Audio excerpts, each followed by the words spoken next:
Hello, We're recording. Put on your happy face. Hello, everyone, and welcome to Straight Chilling. Each week, we watch and review a horror film for your entertainment. You can send all questions and comments to straightchillingpodcast@gmail.com. And don't forget to keep chilling. Yeah, we straight chillin', serial killing. 5 cold villains on the mic, got you reeling. 5-star ratings from the floor to the ceiling. If you get your 1 star, no time for feelings. Got a demon DJ, all the 1s and 2s. By the name of someone, so don't get confused. So grab a seat by the fire, roast them all with 2. And prepare to hear the legend of the straight chillin' crew. What up, nerds? And welcome to a very technicolor episode of Straight Chilling. My name's Bob, and I'll be your host for the evening. This is episode number 252, recorded on Wednesday, January 29th, 2020. Tonight, we're going to be talking about Color Out of Space. It is the first new release of 2020 we're going to be talking about. Strap in. Before we get to the review, let me introduce everyone else on the show. First up, calling in from... I don't know, where the fuck do you live at, Randy? Goondocks, you moved too bitch. much. Goondocks. Are you a Goondocks saint? Sure. We're combining You eating too many Baby elements Ruths? here. Just slamming baby. Eating Baby Ruths and saying Ruth? limericks about Christ or something while I murder people. Damn. Okay. That's the Goondock saint. Last but not least, calling in from Southern Korea, we got our boy Soju. What's up? What up? It's your boy, Blurple Stains. I'm gonna refer to the color in this film all day as Blurple. So go ahead and put that in your pipe All and right. smoke it. All right. It's not Smoke a very it, good Randy. high, but I will smoke it. Blurple. That's great. OxyClean, when you Actually, get that out. That is actually something that might be a stain. So Yeah. congratulations Blurple Nurple on Stain. succeeding at your naming convention for the first time. Yes, sir. That's my favorite flavor of Kool-Aid, Blurple. Oh, Blurple. God. It's such a good natural flavor. I hear Nic Cage likes Blurple as well. Let's talk about it. Let's talk about Nick. Not yet. We will momentarily. Before we do, talk about let's tackle somehow. Things we need to talk about with Nick. That was pretty good, man. Let's Thanks. tackle some housekeeping real quick.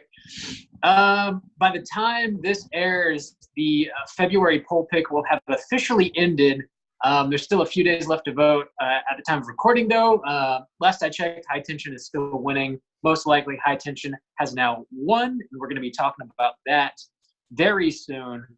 And that means that right now, as we are in your ear holes, the March poll pick is currently posted. Oh, shit. What is it, Bob? What is it? The Spill it. The theme for March is going to be Universal Monster Movie. Oh. And Randy, what are those 3 movies? Well, here for the clutch is me. So we have... I remember them. Come on, Bob. They are The Mummy, 1932, The Invisible Man, 1933, and The Creature from the Black Lagoon, 1954. So we're talking about the OG originals here, The Creature being the oldest one of the bunch, and that's from the 50s. So we're going back. We're going way back in the Wayback Machine here. Wait, you mean pull out some Creature is cinematic the lessons. newest of the bunch? Newest, that's what I meant, Okay, yes. okay. I was like, wait a second. That's not That's what I how meant. time works. Time's a You have, flat circle, bro. you have such a limited perception of time. I pity you. I pity Yeah, the fool. I'm excited to tackle these movies because, like, I've seen like the big ones, like Frankenstein, Dracula, Wolfman, but outside of that, I haven't seen really any of these Universal monster movies. So. Yeah. Blind spot. They're not. And they're- also with like the new Universal movies coming out, like the new Invisible Man. Of course, we saw that baller Tom Cruise Mummy that came out. It's so- we're gonna see all the connections and get a lot of like. yeah, we really insider need to info. see Oh man. how they built off the source materials. Oh yeah. The Invisible Man is killing me right now. It is killing me. Dude, Oh, new shit. T-shirt idea, the Wolfman, Invisible the Man. Invisible Man. What would The you be add on it to it, the nothing? list. Do I the don't know. Universal Just somebody Mangs. hanging out. Classic Oh, shit, just Universal somebody hanging Mangs, out. Wolf Mang, Invisible Mang. I'm still not even sure what we mean by that, but all right.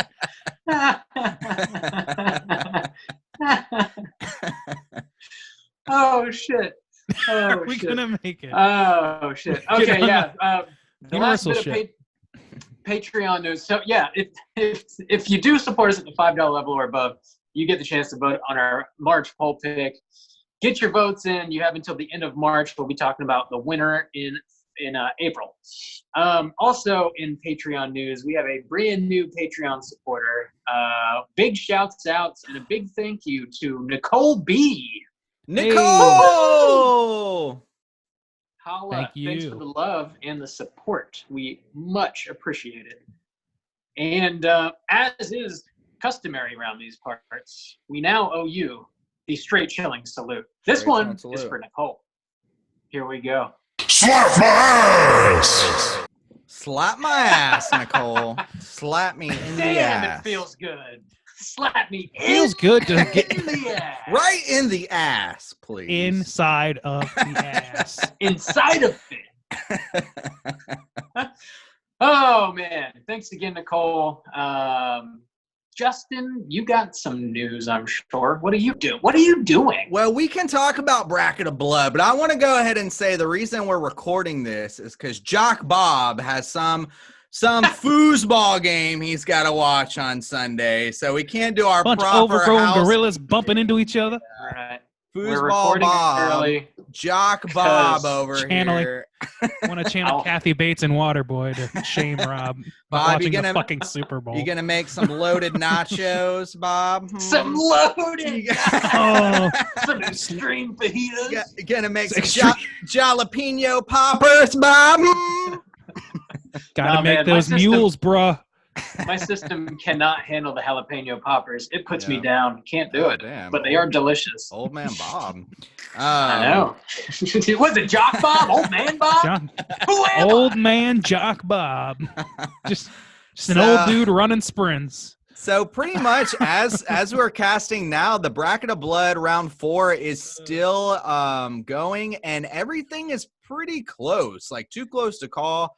For new listeners, what the fuck is a bracket of blood? So Yeah, tell Bracket us. of Blood is our game that we are playing bracket style. It's an elimination style game where people are able to vote on their favorite films from the past decade. We have whittled down from a total of 128 films from horror films from last year, of course. No Toy Story 4 up in this bit. But we are whittling down the horror films from last decade. We are left with 8 as of right now, which is round 4. The matchups as they are right now, Get Out is at 38 versus Midsummer at 35. Too close to so call. close. Too close to call. Damn, that is So tight. close. In the monster division, we have It We cannot Follows. return you with any way damage to your Yes. What was that? Trying to perform shit in the background, and it's Yes. just not gonna happen. From our monsters division, we have It Follows versus Train to Busan, 39 to 31. Too close to call. In the Haunters, The Conjuring, this one, it might be okay. The Witch at 45 versus The Conjuring at 25. Looks like The Witch is pretty Yeah. locked in there. Solid. And Well, I Macabre think is definitely locked in. Hereditary at 58 versus Mandy Bob at 13. Mandy Bob. my They call me favorite. Mandy Bob. I voted Mandy, man. I know. Mandy I know you Man. did. Mandy Mang. All those movies are fucking great. So They it's are. really They are just like, fucking great which movies, one do yeah. you They are. kind of It prefer, I is. guess? So it looks like Hereditary and maybe The Witch will probably be going head to head. So those are the ones that would be matching up against. So maybe Hereditary versus The Witch. Damn. And then the other ones are too close. So it'll either be Get Out or Midsummer versus either It Follows or Train to Busan. We'll find out soon. It follows. It follows. Followers. Bob, you're going to Or curse Train your to own Busan. Yeah, I'm movies. See what Yeah, happened with really. Mandy? Yeah. When you call your shots, Bob, you're like an inverted Babe Ruth. You just Yeah. can't call them. Yeah. You do the opposite of what you say. So Baby? that's Ruth? our bracket of blood. Also coming up, we are heading into a new Oh, wait, month. wait. Yeah. Where can people vote? Don't forget to tell So them. we'll be heading into round 5 by the time this airs. You can vote at straightchillingpodcast.com. There you will see the polls. You can vote there, and you can find links to the direct site at on our Instagram, on our Twitter, on our Facebook, any of our socials. We are Also, promoting the hell out of the, this thing. It's also in the show notes in this podcast. Oh, That's I didn't know fucking dope. that. Way to do Link it, to the Bob. website. Way to do it. It's always been there. It's all Always killing been it, there. Bob. You're really killing it. Nice. It's always been there. So yeah. Also, we're heading into February. Not only are you getting a new Patreon poll pick, but one of our new series for the year is going to be our top 5 Tuesdays. So the first Tuesday of every month, I'm going to try and drop a video on our YouTube. That's youtube.com/Straight Chilling Podcasts. And last month, it was top 5 anticipated horror films of 2020. This month is going to be top 5 Korean horror films. So we talking Korean horror. I'll give my top 5 suggestions for my favorite Korean horror films. And so that will be coming out on Tuesday. If you want to yell at Justin for Nice. all of his choices, Yeah, if you want to please tell me subscribe. how poor my choices are, Tank please- that bitch. please Give him comment. the thumbs down, but please interact with it. Give me the thumbs up, but yell at me in the comments. That's fine. Okay, now you're really stretching people thin. on that one. They Nitpicking, got to be true to nitpicking. their hearts. We got to get Randy's old call to arms. What was it? Hit that like, slam that bell. Randy kills it. you gotta slam the bell. Yeah, slam that that bell. Which means give us a like and a follow, please. Yes, on YouTube. I think that this house has been kept. Is that correct? One Oh, last no. thing I want to mention. Just a reminder, we now have a sister podcast called Let's Get Physical Media. Whoa. It's on iTunes, Spotify, Stitcher, everywhere you get podcasts. I'm really we're gonna tempted be- to play the bump right now. Don't do it. We're gonna be dropping a new episode of that the first week of February, the first Tuesday of February. We're gonna be talking about all the horror Blu-rays we picked up over the course of January. Some of them are new releases, some are old releases. We're gonna talk about bonus features and shit we like, shit we don't like, recommends, etc., etc. So if you're into Blu-rays, physical media in general, especially in the horror realm, which if you're listening to us, you probably are, check out Let's Get Physical Media everywhere you get your podcasts. If you're an investor into the blues, if you like to invest in the blues, check out Let's Yep. Get Physical Media. And by the Check way, it out. new merch is in the works, so everybody leave me the fuck alone. Oh, yeah. We know you guys want new Straight Chillin' merch. It's on the way. It's a-coming. 2020. The demand is there. I just gotta fulfill my end of that bargain of being the in-house graphic designer. For At Randy for new merch. Blow his DMs up. Hey, you know what I'd love? If Blow everybody told me all of their terrible ideas for merch. Please do that. Please do that. The Two of worse, us the better. It's not enough. Everybody else, pile on, dog pile, Randy style. Let's go. But before we get into anything else, we got to talk about what we've been watching these past few days, real quick. Like Let's 3 do days. it. I'm going for it. I'm going for it. There it is. Hey gang, what you been watching? What you been watching? Sway, Randy, what you been watching? Hey, if you're wondering why that was delayed, is because I was focused on, oh shit, what am mine? Yeah. What have I been watching over 3 fucking days? Only really 2 things come to mind. The first is last night, Becky threw on a little movie called The Lion King 2019. Oh yeah, I watched that on the Which is plane. Fucking abysmal. God damn, that's a terrible Did you find it as soulless as I did? Oh yeah, like there's no charm to it at all. Oh yeah. Isn't it It's- wild how like they almost go like step for step like the same they do. movie, but it's like feels like nothing. It's step for step the same movie, but without the charm and charisma of the animated characters they had before. and with the only thing that's there to make it interesting and new is the occasional riff from Billy Eichner or whoever, and it's just not going to cut it. Yeah. I don't. I Seth Rogen should not be in any part that requires him to sing. I'm sorry. I love the man. Let that man be auto-tuned or some shit. Did nobody pitch correct this motherfucker? Oh, that's so funny. That motherfucker should not be singing. It's not good.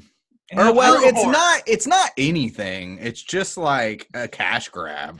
Even like Beyonce, who like I know I'm gonna be smitten dead for even besmirching any part of her legacy. The Queen Bee, but, Randy. The hype's gonna get you. Her and Donald Glover have seen "Can You Feel the Love Tonight," and I don't know if it's because Donald Glover is an actor as well as a singer, but he's nailing it. And she sounds like she's in a booth recording it. Like there's a very clear differentiation there.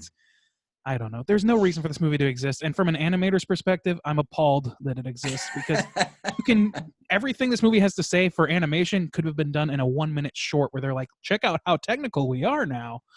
We can they've made fucking Pixar shorts this detailed before, and we got it. We got it that time. Yeah. Randy's offended. I'm offended. Safe space, my ass. Speaking of spaces, I also have been watching a little show from way back when called Spaced. Nice. You guys ever watch that? Oh, yeah. With you, absolutely, yeah. Yeah. Which I always greatly loved. For those who don't know, that's Edgar Wright. That's a throwback, man. Nick Frost and Simon Pegg's first gig together.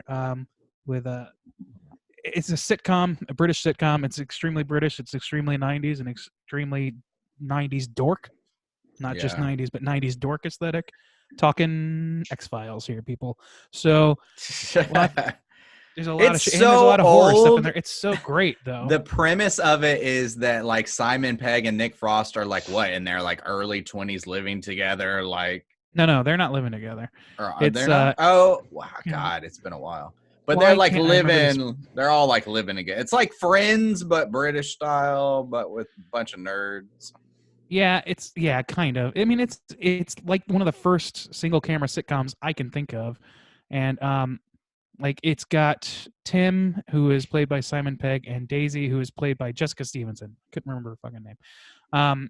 And then their neighbors, and then their friends, and their landlord are all characters, and it's like. It's all of the things that you love about like Hot Fuzz, Shaun of the Dead. That's that style of like comedy, of like packing in the jokes, like swift cuts, things like that. This is the show that really like made that happen. And I'm sure I'm preaching to the choir here. It's great. It's a fucking great show. It's silly. It's irreverent, and for its time, it was pretty new. Nobody was doing that kind of sitcom, at least not in America, for a while. And this is like, pre-Arrested Development or any of that shit. So single camera, even pre-Office. So people weren't doing that kind of thing until, weren't doing that thing at the time. And it's great. It's great. That's all. I can't ramble any further about it. Cool. Juice, what you been watching? So in order to get ready for my top 5 Tuesday, I've been like going through a lot of like Korean horror lately. And one of the things, so I rewatched Old Boy, and it wasn't necessarily like for this list, but one of the things that kind of like stuck out to me going through some of these like suggested like Korean horrors is that, and then watching Old Boy again, is that there's a lot of films like Old Boy's hard to like categorize as like horror. Yeah. But like in the same way that we do like, psychological thriller or something like that, there's a very prominent like subgenre of like revenge films in Korea, like specifically it's like a very popular subgenre to the fact where like a lot of the movies that are in this subgenre like kind of get categorized as horror or like thrown in there sometimes. Like I Saw the Devil is another one where it's like, there's like a serial killer in there, but like it's more about this like revenge. Like, there's disturbing stuff. Same thing with Old Boy. And so when I was like making my list, since it's so prominent, I almost like had to exclude those kind of movies. But I've been like really curious to like dive more into this subgenre and see like how like they differ and like kind of the progression over years and stuff like that. So I watched Old Boy again, which it's been a while. That movie is like fucking fantastic. But then I also watched another revenge one called Bedeviled. And it's about this like kind of woman. She's like just like abused by the society around her, like husband and like neighbors and stuff like that. And it's like really brutal too, man. I mean, they go ham in these like fucking revenge movies. It seems like they just try to keep upping the ante like a little bit, but not in like just a completely like gratuitous way. Like it's always, you spend like this one's a little bit of like a slow burn. You spend a lot of time with this woman, like watching her kind of like get abused, and just it's like really rough. It reminded me, I haven't watched it yet, but Rob was talking about like The Nightingale and like how it wasn't really horror, but it was just so sad, and like there's really fucked up things in it. It's kind of like that. Movie, yeah, it's kind of like that. So it just, I don't know. I've been trying to not only get into like more Korean horror, but as I was like watching more, I was like, I need to dive more into this like subgenre. It doesn't really quite fit into horror, but sometimes people try to peg it in there. So yeah, man, those Korean like revenge films, they're nuts. Fucking crazy. But yeah, so I watch those. Sounds pleasant. Yes. Really good for the soul. Never seen Bedeviled, but I've seen all those other movies that you mentioned and enjoy the hell out of them. Yeah, me too. I'd have to check that out. Yeah. They're good shit, man. Yeah, they're like horror adjacent, but not quite. For sure. Yeah, there's shades, like there's quite a bit of brutality in them. So I mean, if you like horror movies, you probably will enjoy them, but it's hard to say they're like outright a horror movie. You know, adjacent for sure. I watched a movie. I'll start with this little picture called The Skeleton Twins from 2014. Are you guys familiar with that? Yeah, I've seen that. No. So it's not a horror movie, but it's incredibly dark. It's a sad movie. It's very sad. Very sad movie. It's starring Kristen Wiig and Bill Hader, and they're siblings. They're probably in their like late 20s, maybe early 30s, and they're sort of estranged when we meet them in the movie. They haven't spoken in about 10 years. The movie opens with them both attempting to commit suicide and failing on the exact same day. And that event sort of brings them together, and we kind of like get a sense of their relationship and their relationship with like their parents and their upbringing. And it's I don't know. It's got like this this very significant like scene that takes place on like Halloween night, and like their relationship with their father was like very much built around the holiday of Halloween. So there's sort of like a theme weaving throughout this movie. It's sort of like if you're interested in like Halloween or horror movies, you're kind of like might get a kick out of it, especially if you just watch Bill Hader in that It sequel and you're like, well, Bill Hader's a fucking great actor. Watch him in this fucking movie. Holy he's shit. Great in this. They both he plays a gay man in this movie, and he's just like incredible to watch. Bill Hader's an amazing actor, and so is Kristen Wiig. I remember now. Okay, I remember like seeing clips from this film. Now that you're like describing it, okay. Do you remember I haven't seen it. There was a viral video of somebody interviewing them on the press junket for this movie. And the guy was interviewing them and was like, so Kristen, what was it like doing your first nude scene in this movie? And she's like, that didn't happen. Yeah. And there's like, the rest of the interview was just them laughing at this dipshit who's definitely not seen the movie. It's really funny. Why would he think that? I think she didn't, or there was like some sort of news about her maybe doing a nude role. I don't remember, but like it was not for this movie. That's really funny. And so the guy definitely didn't see it. It's kind of the long and short of it. Definitely not. Skeleton Twins. I watched it on Amazon Prime. It's streaming on there for free. If you are intrigued, I definitely recommend it. It's good shit. Streaming, Bob. That's not physical media. That's blasphemy. Well, let me talk about some physical media that I picked up real quick. I watched. The other thing I watched is Return of the Living Dead Part 3. Oh my God! With the woman with the spikes and shit. Yes. So I'd only ever seen people this like that prior. Movie. I'm one of those people now. So are you? The first, Wow, you're changing on me, Bob. the first time I watched it was with you, Randy. We rented the VHS tape from that shop. Monsters in My Closet. Yes, Monsters in My Closet. Now yeah, they had like Jackson. it was a VHS rental store / like toy, like nostalgia toy store. It was really, really awesome. Yeah. Shouts outs to Lars, if Lars is listening, which he may or may not be, the owner and proprietor. Anyways, rented that movie, and I don't know, we weren't vibing it for sure. We watched together and we're like, this movie kind of blows, not really into it. But for some reason, upon my second watch, I think kind of like knowing what I was getting into before watching it, and not expecting anything remotely close to the first Return of the Living Dead, I was like prepared for this like bizarre 90s as hell movie that has like some sort of slight commentary on like physical harm, I guess, like it's like self-harm. I don't know. I was vibing it. I was into it. There's like gore out the ass. Did any it of looks that really good. have to do with the fact that you had just spent some money on it?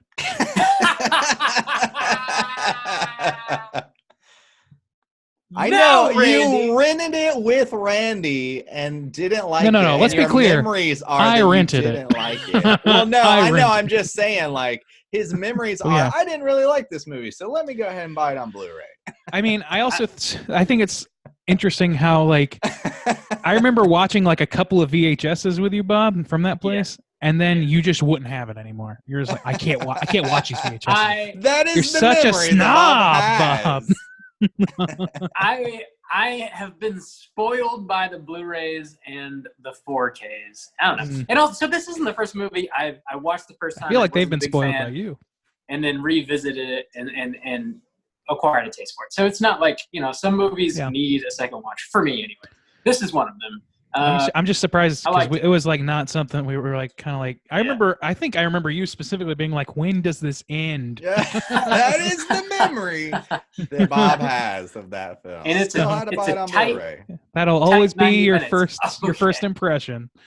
Okay. I think it's interesting. Oh. You have the right to change your opinion, but your Thank opinion you, has Dave. changed greatly. I think You you've gotta lost fight. your positive influence in me, Sure, you're already, right. Bob. We need to move back Change home. your opinion. Yeah, you do. Stat. That's it. That's all I've been watching. Let's get in the main event. Stop the Yeah, we've been doing bantering. this for fucking ever. We're getting down to the real fucking topic right now. Here we go. Dropping What's on the back of the box? Dropping the old back of the box. You just kept going. You just kept going. Oh. All right. We're talking Color Out of Space tonight. Directed by Richard Stanley, who hasn't made a movie since like the 90s, I believe. Hardware, I think, was the last feature film he directed, which I've not Nope, seen. I've got that in trivia, Bob. Don't worry about what Okay. he made. Don't you last. worry about that. Oh, I won't worry my little head. Don't you worry. So this was based on a short story written by H.P. Lovecraft, which I also have not read. So there we go. This is starring Nicolas Cage, Jolie Richardson, Madeline Arthur, amongst others. This was produced by Spectravision, which is Elijah Wood's production company. The plot synopsis is as follows. A secluded farm is struck by a strange meteorite which has apocalyptic consequences for the family living there and possibly the world. Gentlemen, Yeah. This is a new movie, obviously, first time watch for all of us. Would you recommend people check it out? Randy. Yeah, I don't see why not. I think that there's a lot of good visual play in this movie. I think that it's probably worthy on its own, on that merit alone of being a movie you could see in the theaters if you have the opportunity. But yeah, I think it's worth a look. I mean, there's not a lot of I know this movie has been adapted, or I'm sorry, the story had been adapted a few times, but I think this is like a pretty faithful adaptation to the Lovecraft story. So if you like Lovecraft stuff, then this is probably a pretty good match for you. I love like crafts stuff. Is that cool?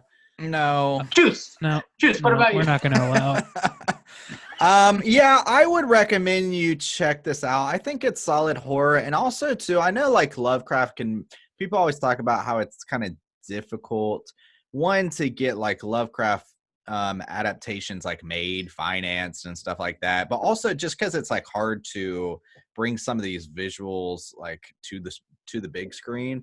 And I feel like this one like pulled it off pretty well, and definitely want to support horror like that. I would definitely love to see more people try to tackle some Lovecraft visuals.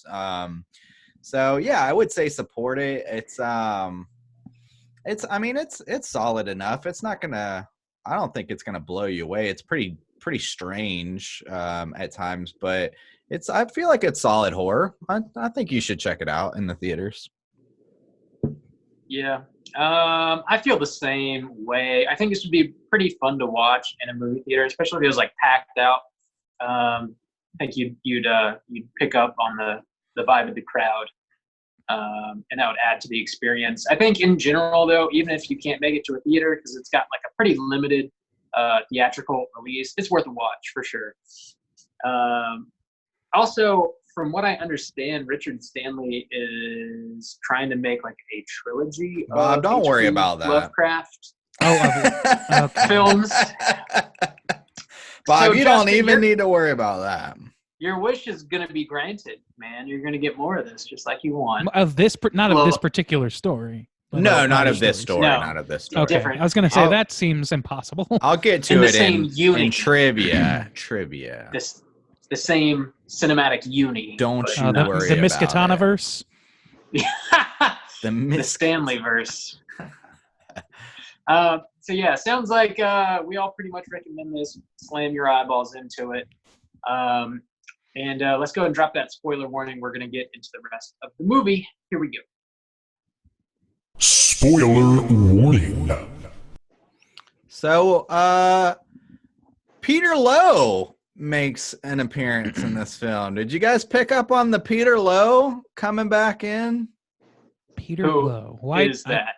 Isn't that the character's name from Vampire's Kiss? Is it? Oh yeah. Oh, it is. you're Peter talking about the Lowe. accent. Oh, like, yeah, the voice. just like Yes, the I did pick up character. on the Yeah. Nick I picked up Cage on in this the movie. accent. He is not like as big as he was in like Mandy, which is kind of what the expectation was, I think, just because of the Yeah. color palette I and think the they set color that palette of this up. movie and the success of it. Yeah, which I mean, it makes a kind of sense. And he's not acting like a normal actor. That's always true. But yeah, it's a little more subdued. He does sneak into some Peter Lowe though. Dude, I think when he when it freaked starts out, I fucking was with his like, main that stuff- is Vampire's I Kiss think right it's there. time for you to learn your lessons. Yeah. And I don't remember what he says, but it's He like, freaks out on his daughter at one point. He's like, okay, so just get out of my face. he Or something. sounds I was like what? Zoolander. It's Yeah. crazy. He said, yeah, he goes off on his daughter and he's like, do me a favor and get the fuck out of my sight. Yeah. I'll do you a favor and get the fuck out of you. Which He doesn't make sounds any like fucking Derek sense. Zoolander. Yeah, It's crazy. because then he'll otherwise he's just be normal supposed to be again, this which for like him is still normal weird. dad. Yeah, just like this like. It's like, oh, the tomatoes are coming in weird. And then he's like, it's time for you to go to fucking hell. Dude, It's it 'cause was the pretty color. spot on The though, color's like in his Peter brain. Lowe. If you haven't Yeah. seen Yeah, Vampire's Kiss, stop and go watch it right now. Yeah, stop watching Well, color in fin- this Finish from listening space to or this whatever. cast Well, and then go okay. watch that movie and then listen to our Slam that Vampire's Kiss bell cast. And then give us all of your then money. Go. Make sure to slam that bell. Since we're giving directions, let's say go ahead and donate all of your earthly possessions to us and walk into the ocean. Slam that bell. Damn, Let's talk. into the ocean. That means they can't build up more worldly Look, I'm trying to possessions build a give cult to us here. later. Okay, Come on. Let's, I think of the Let's long just haul. dive into the plot. Let's talk about this little plot here. So the Okay. movie opens up with this monologue happening from some disembodied voice talking about like deep dark woods and Oh yeah. yada yada spooky stuff, and he mentions like Arkham and whatever creepy stuff, and then we come to this girl hanging out on the beach. She's like performing a spell. She's got a horse. What is And you're her like, name? I legitimately felt Lavinia. like, am I watching Lavinia. the wrong movie? I was like, this looks like a fantasy. What? I thought Well, that it's 'cause- too, I especially think it's because of the supposed to. source that we had. Yes. Yeah. I It had was to do. legitimate. I had to check it out. Yeah, I had to check it out. No, it's like well, I think that was intentional. You're supposed to like connect her specifically with like turn of the century, like the witch era or whatever. But the giveaway for me was that she had like purple tips on her hair. Yeah. Yeah. And then some dude in a The fucking blurple tips. college shirt just walks in and is like, hey, Yeah. what's going The on? hydrologist. Yeah, Passes upon her and hydrologist. it's like, oh, what's up, girl? And she's like, you're trespassing. He's like, oh, my bad. And Yeah. that's about it. Oh, my bad. So yeah, I guess that they live in a small town. They're gonna build like a dam or something. He's Yeah. surveying the area for the dam building, which Yeah. it seems like Nic Cage and his family are not selling their property to the city ordinance or to the city to do that. Yeah, they live on a Um, lot of like land, and so they're kind of like out in the sticks. They keep that's life in the sticks. I kind of like that joke that kept coming, especially because it kept being delivered by like Nic Cage, but it just got more and more like frantic. It's life in the sticks, but they do live out in kind of like the outskirts of town. They at one point they say like the closest hospital's like an hour drive away or some shit. Like they're not close to anything. No, they're not. So Yeah, there's so- a family. Oh, go ahead. Lavinia, the girl that we meet in the beginning, she's like performing a spell, and she asks like for the cancer to leave her mom's body. So her mom's battling cancer. She also asks to like be like strong to like give her strength, and she asks to like leave the town that they're living in because she just like hates living where they're at, which is kind of in the Yeah, middle of to nowhere. escape. But also, she can just like ride around on a horse, which seems kind of cool, I guess. Yeah. I don't know, but she hates it, and it's beautiful as shit. I by hate the it out way. here in this gorgeous area with But my I mean, horse. she's also like a Fuck yeah. teenage girl who's like isolated. Like it doesn't Yeah, I seem like don't- she has Yeah. any friends. Like Listen, they're an hour there's away from really- a damn hospital. There's nowhere to go shopping. Get your nails. I'm on her done. side with all that shit. Like, I would love to be in that area for like a week. Exactly. Yeah, that's where you go vacation. Yeah. Well, we meet her brother next, and he's like getting really, really stoned in the barn, doing his thing. He's Yeah. a like This teenage kid. movie- Yeah. This movie is kind of like a stoner movie because we got like Tommy Chong playing a character later. Well, and all there these you like go. wild colors. Like you could just eat some shrooms and watch this and probably have Yeah, a but great it's- time. Or have a fucking weird trip. Have a nightmare. Yeah, you'd probably. Yeah, like- Yeah, there's some times You might where wanna it's not so chill. Yeah, I would So- like to watch this movie with the totally legal weed that I have. Disclaimer. Yeah. Totally. But I didn't.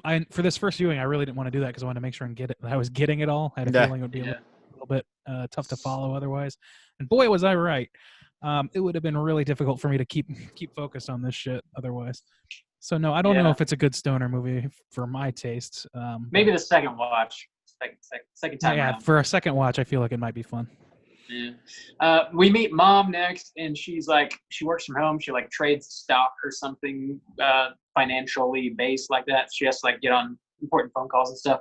And we find out that she had a mastectomy, and her and Nic Cage have like a tender moment on the porch. And it's very sweet. But I guess she's battling cancer. Nic Cage, I guess, is playing.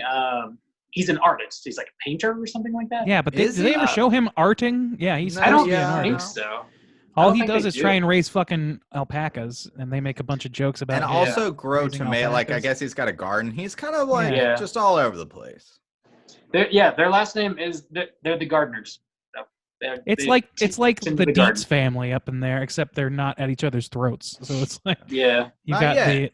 the dad who wants to be escape from the city and from all like from people and be isolated, and then the wife who doesn't really want that or doesn't entirely want that, and who's like working a full-time job or whatever.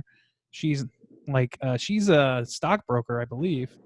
Yeah, something. Yeah, like there definitely feels like there's some tension between the family, even though there are like some tender modes, but also too like, yeah, she like they're like, oh, this is our dream that we got away. But then yeah, she's like trying to stay super busy and like the internet doesn't work real well. And he never wanted to live there because it all was his about that dad's shit. place or something. There's Yeah. some weird stuff Yeah. going on that doesn't really feel fleshed out to me. Yeah, and he's like trying agree, to like man. cook and shit, but he's bad at it, and like I don't know, yeah. And he I like think that bought was a to bunch support of her because she was alpacas. sick. Yeah, The alpacas. That's weird, like a The- poor I don't know. choice.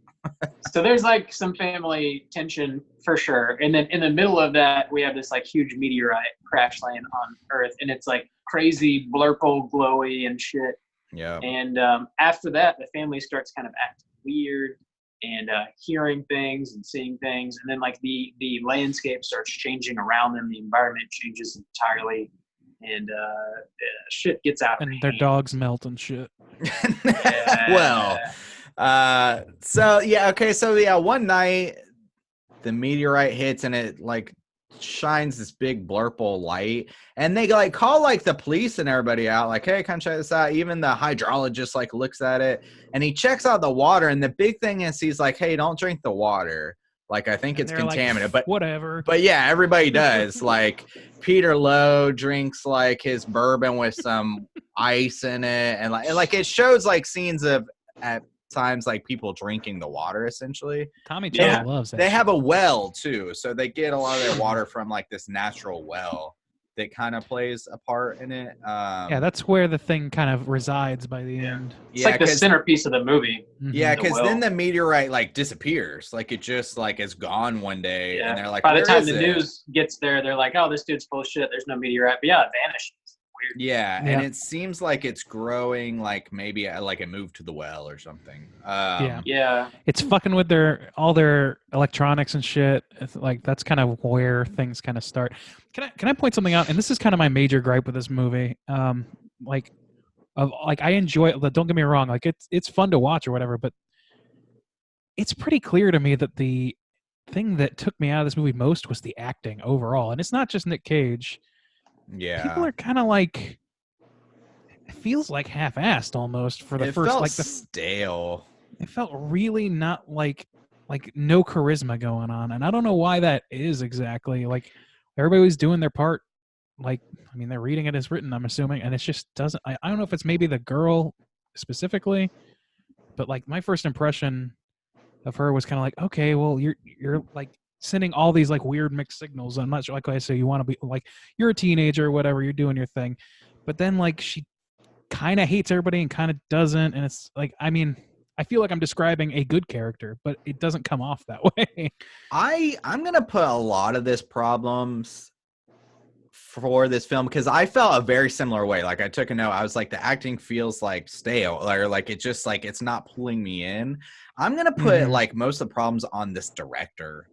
Like I feel like there's a lot here that was like almost, and some of this, the way this movie ends up for me is a little bit lower, but in a similar way that I felt kind of with like Mandy, except that I feel like that got like, I feel like where everybody's going to end up more on this movie is more how I feel about Mandy, but I feel like that guy was able to get much, much better performances out of Nic Cage. Like I think that's where like Mandy that movie was up. More.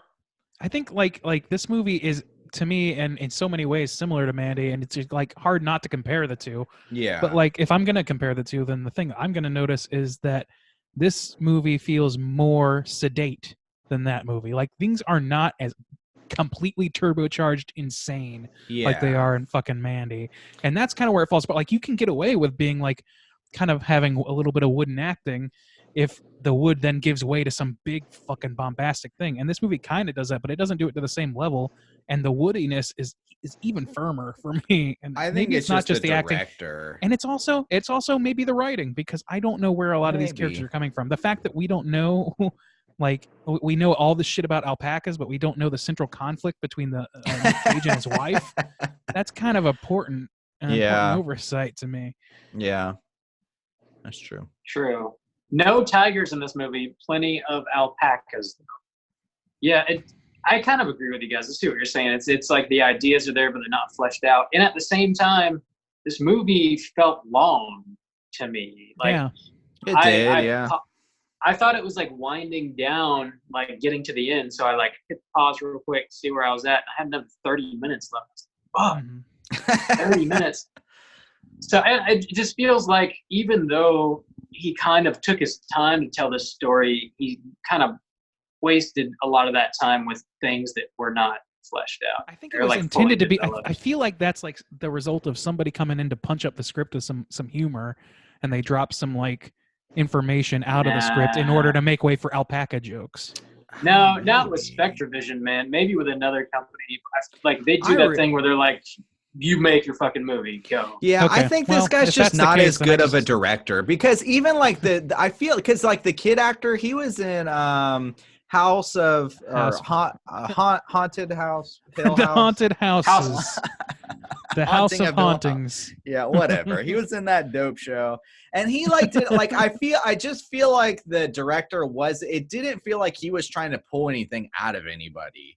It feels like he was trying to kind of ride that wave off of like the stylistic success of Mandy, but he wasn't able to like give it that like full scope of like vision. I just feel like people in this movie are generally like not reacting in a big enough way to what they're seeing. Like, okay, this is a key example. So when the wife, there's a point at which the mom or the wife or whatever, whose name Teresa is cutting carrots and shit, and you can tell that like the color or like there's an audio cue for the color, which is like this high squeal sort of thing that's fairly subtle, but you can definitely notice it. And you can see that going through her head, and she's kind of like getting a glazed over look as she's chopping carrots. And then her son Jack, the kid from Hill House, like taps her on the shoulder, and she chops off 2 of her fingers. And then she says, dinner's ready or whatever, and she's got her fingers off.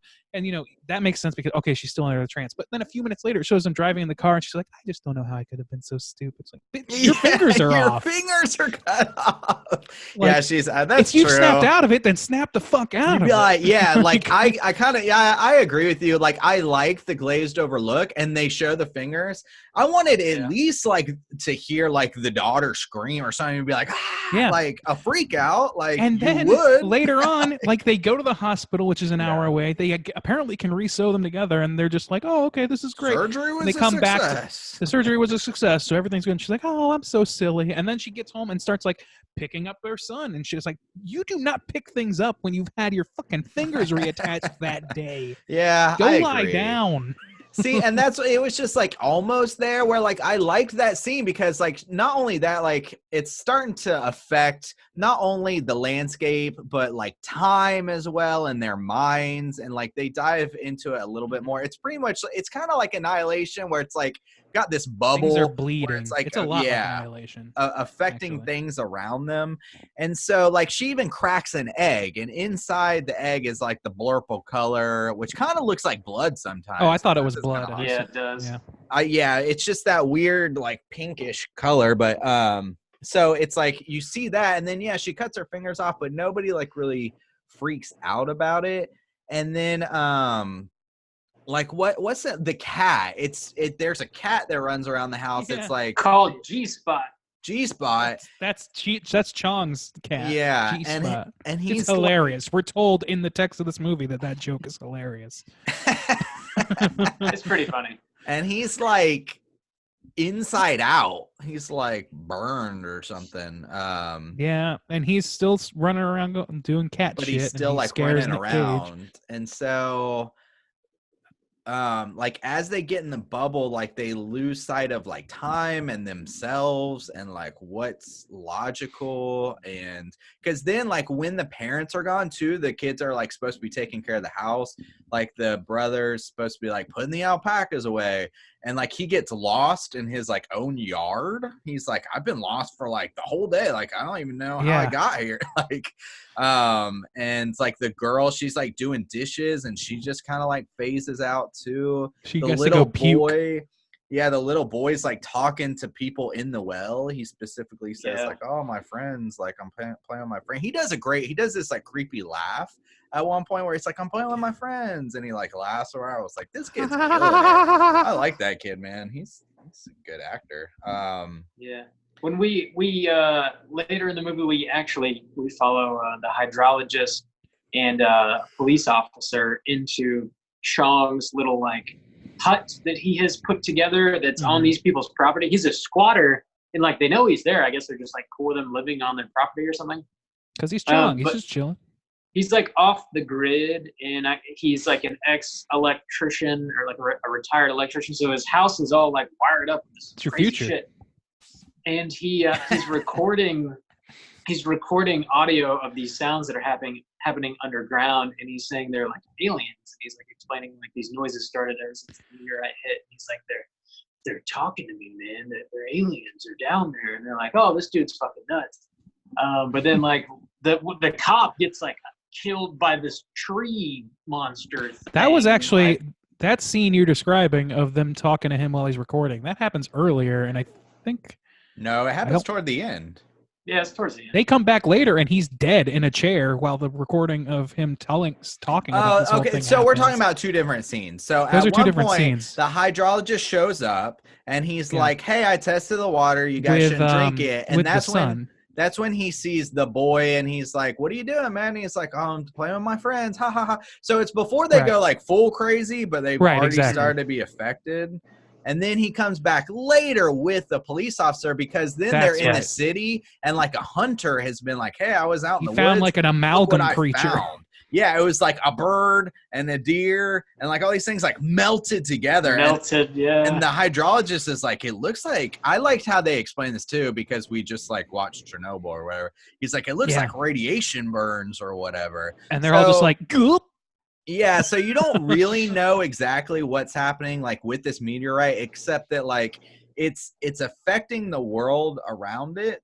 And it Like it's in the groundwater, and the groundwater's feeding everything. but it also makes like a blurple praying mantis at one point, and like Yeah. all the flowers are blurple, and like everything's blurple. And it makes people have hallucinations, and it does a lot of shit that you don't understand. Which, but then sometimes it's an Lovecraft, active like blurple. Like sometimes like it's like active blurple. It like has tentacles. It like reaches Yeah, out. it's got like electromagnetic field or something. Yeah, so of- once shit really of starts color. going down, there's this. So the first thing where you're really like, oh my God. Well, the cat, I guess. But then the next thing is like the kid is like heading toward the blurple, and the mom like goes to get the kid. And like the blurple comes out and grabs them, and it's like this big tongue, and they're like, oh my God. And then they're like fused together. Yeah, now it's like he this- melted through her to yeah, her now back. this is gonna be like the It's- thing of this movie. That is Yeah. like that is the thing. Like That's the most the mom, like, because they show insane it. part. So Yeah. then like kind of how you were saying, like people don't react very well. So the mom and kid like are fused together, and like they carry them into the house, and they're like, oh my Yeah. God. The kid is like half of his face is like in his like the mom's back, and Yep. like, and he's like crying like the whole time, and the mom is like, they can't speak, but they're like moaning out in pain, and Yeah. like they're trying to like feed them, and the mom like laps water out of this bowl. It's like really disturbing, Like an animal. Like an animal. really disturbing. So it's the Yes. dad and these two kids, the son and the daughter, the teenagers, and they're now Mhm. like trying to take care of their mom, and their dad's kind of going And the insane car too. stops working. Yeah, The his, car like, is not gonna happen. his arms car like, is a start to cocksucker. burn. That scene is hilarious. That scene is pretty good. The car is not. Nick Cage happening. freak out. Freak out in the car. It's amazing. It is amazing. He were beats some the good shit out of that car. Nick Cage moments in this. Not as much as I'd hoped, but there were some. Yeah, I good was hoping ones. for a little more, but he That does one his and the thing. tomato scene where he eats tomatoes and they taste like shit. Just starts throwing them whipping in them into the trash can. That's That's pretty a Peter good. Lowe Just- moment. He starts speaking in that weird Whip 'em. accent. And he also, when he freaks out on his daughter, that's a solid one. And then at one point, like earlier in the movie, he just says like, "It's time to milk the alpacas." Like, damn, dude, calm down. There's about one the point alpacas. where he's driving back when Teresa's fingers had been cut off, and they're driving back to the house from the hospital. When the shot of them driving back is opened by him singing very operatically for That's no right. reason, like oh, and she's like, "Oh, that's great, honey," or something. It's real. It's fucking very weird. like Christmas Vacation, like in a way. Yeah, it is. Like actually. they're dynamic. She's just like, shut the fuck up. But like, Yeah, this trying to would be a very polite. different movie. What if? Holy shit! What if? What's that? Chevy Chase was in this movie. Ooh. Man. Or what if Nick Cage was in Christmas Vacation? Dude, I'm with you. Better option. Um, Oh my so God. ultimately, they carry the mom-son fusion up into the attic, and they think their dad's gonna like kill them because no, he goes outside. To kill He the gets alpacas. a gun. He hears the alpacas, and then all the alpacas have been fused together. That was a cool scene too. That was So cool. Nic Cage And has the to like dog. rage out and kill this like Yeah. melty, Gotta come for my inverted family. alpaca like creature, and he's You're not blowing gonna their attack my fucking family. heads off, and it's like the blood splattering all over his face. That was I like that scene. That was a cool scene too. I mean, yeah, any of the body horror stuff is really good in this, I'd say. Yeah. Some of the effect, like I didn't like the Blurple Mantis. Some of it looks cheap. Some of it looked cheap and some of it looked better. It's like when it was placed against reality, it looked worse than when it was just filled the screen, Yeah. which is pretty common. But so he freaks out. He doesn't kill. They think he's gonna like mercy kill the mom and the son, but he doesn't at first, and then he makes starts out with her freaking out. instead. Oh and yeah, he Blurple makes transfers out with between her. spit. Ah. And then he's like, "Oh, we're gonna go on a vacation." So I don't know why this is turning into Jimmy Stewart, but he starts like, whatever, like basically being like, "Oh, well, we'll make plans to go somewhere. It's all gonna be fine." And then he leaves, Oh. which is presumably the color, like convincing him not to attack part of its being. Yeah, but which then is also what they've become. they really like cop out. So the teens are like freaking out. They're like, we gotta get the fuck out of here. And then like the boy climbs down to the well because he thinks his dog is down there, and he just gets absorbed by the blurple. I was like, that's some Blasted bullshit. by the blurple. Yeah, I didn't like that. Blinded by the blurple. I thought that was kind of and a then cop out.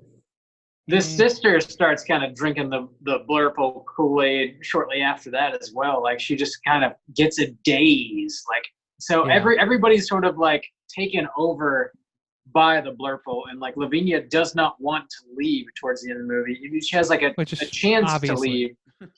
Yeah, and what's it? The cop like looks in her eyes. I think it's the cop, or maybe it's the hydrologist. The hydrologist looks in her eyes, and he sees like I guess the planet that this meteor came from, or something like that. He sees another world in her eyes. It's like a Lovecraftian world, essentially. It's just everything looks like thrashing arms and it's fucking the sky's purple. Horrific, thrashing. But so to kind of wrap up the plot, basically, Nic Cage eventually does. He locks Lavinia up in the attic with the mom and little boy creature. With like turns into this like crazy spider thing, and like right before it kills. That Lavinia, was scary. That got me. I was like, oh shit.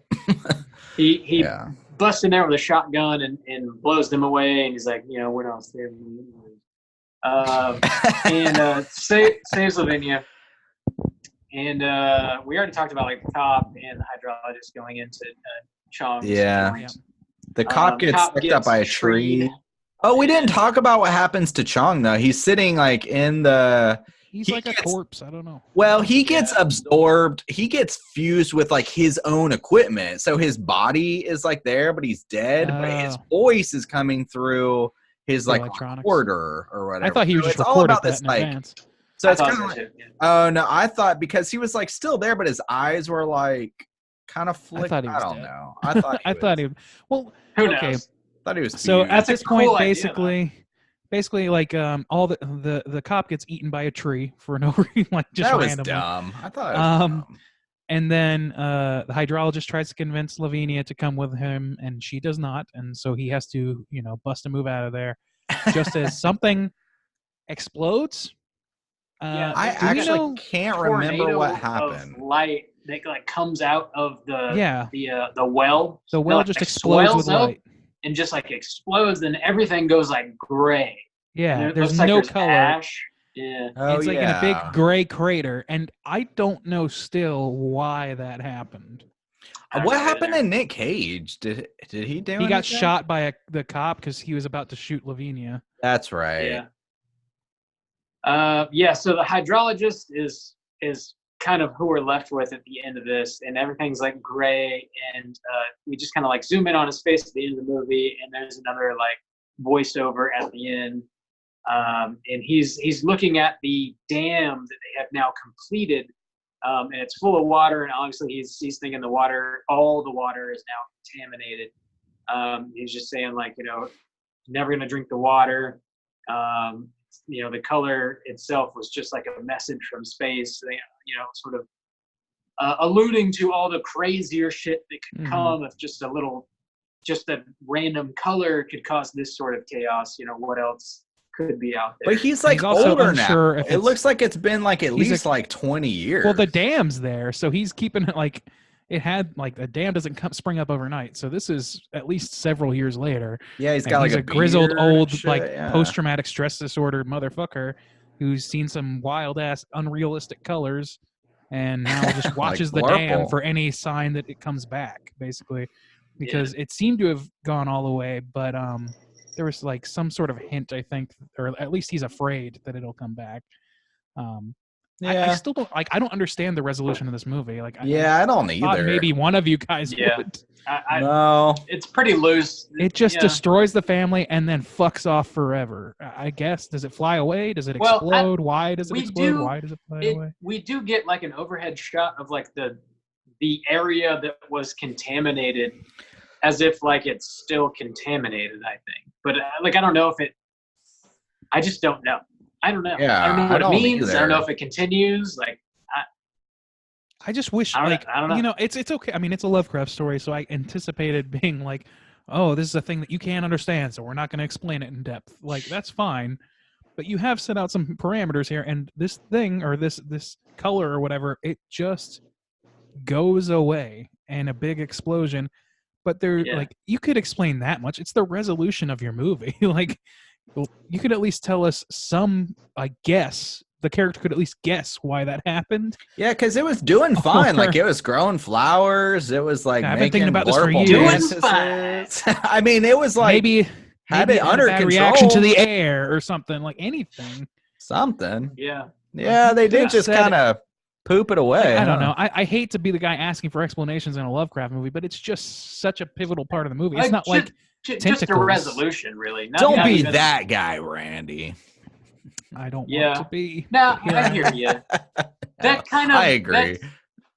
That feels.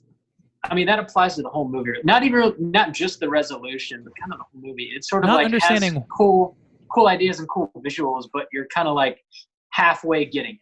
It's I'm fully comfortable not knowing what it is, but I would like to know why it does the final action it does.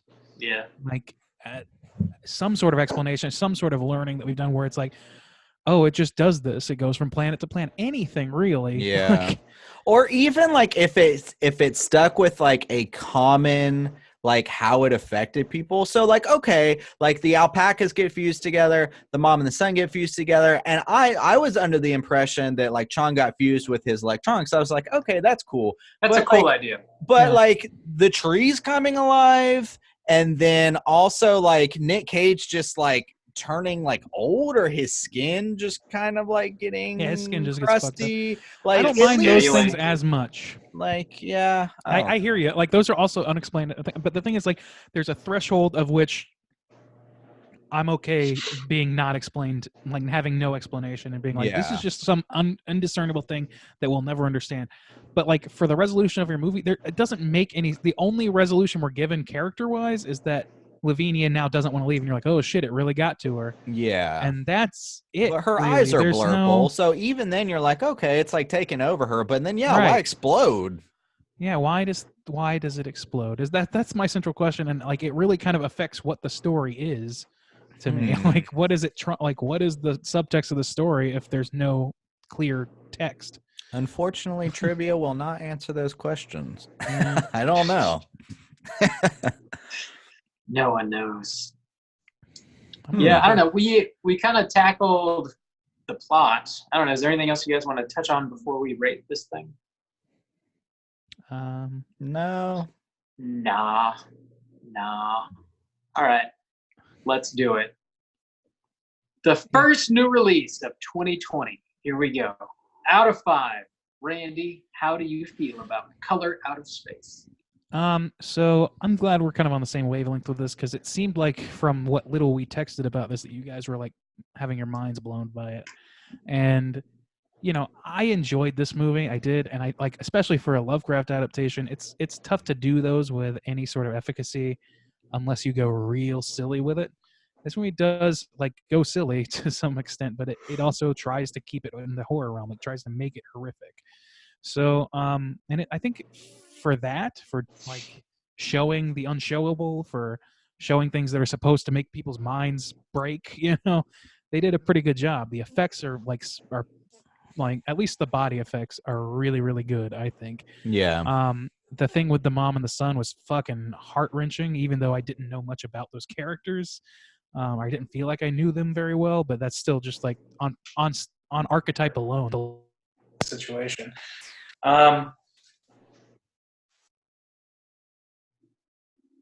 Your mic just changed. I know. Randy? I'm trying to change it back. Oh, okay. I think you Better? sound good now. Yeah. Okay, I don't know why that happened, but yeah. So, I mean, I love those parts where with the body, like the body horror shit. I even kind of like the way they did the color thing. Like, it's an unknowable color, but they did it with this vibrant pink, which I think is a smart idea considering like all these like movies coming out with an aesthetic of that like neon level that Yeah. played against naturalistic stuff. I like that trend right now. I mean, it'll probably play itself out eventually, as it always does. But for right now, I'm really enjoying it, and I think this is the perfect movie to do that. It's the color out of space. So, I mean, a lot of those stylistic choices I'm really down for and I'm great with. I think that the writing wasn't what it should be. I thought I was trying to pin the blame on the actors earlier, not trying to, but that's where I felt like it was when I was watching it. But as we talked, I feel more and more like it's the writing and the directing, where it's, these characters are given kind of pithy lines, but they're not that clever, and the way they interact is supposed to seem like they're not relatable enough for us to understand even where the corruption begins, because I'm already like from the jump I don't really understand where these characters are coming from. So then to compound on that, and now they're being mind controlled, it's not always very clear that that's happening, and I don't know, it makes it hard for me to tether myself to any character in this movie. And that's not always a bad thing, but in this case, I think it is. I think they tried to do that with Lavinia, who was, as I understand it, not in the original short story at all. Like, I think they try and make her and the brother more relatable, but it just doesn't really play that way for me. It really, I'm not sure where they're coming from, other than she doesn't want to be there, and she's into Wiccan shit. Like, those are the only 2 character traits I can name for her. It's just like, I don't know, and it's not. All the other characters seem a little bit light too. Like, there's more emphasis placed on trying to make slice of life moments, but they don't feel naturalistic enough to then feel corrupted by an unnatural event. Does that make sense? Yeah. So I don't know where the blame lies for that exactly, or if that was the vision as intended. I don't know, but for me, it just really didn't play. It didn't feel like something was getting corrupted so much as I felt like this unreal situation just became more unreal and more unreal and more unreal.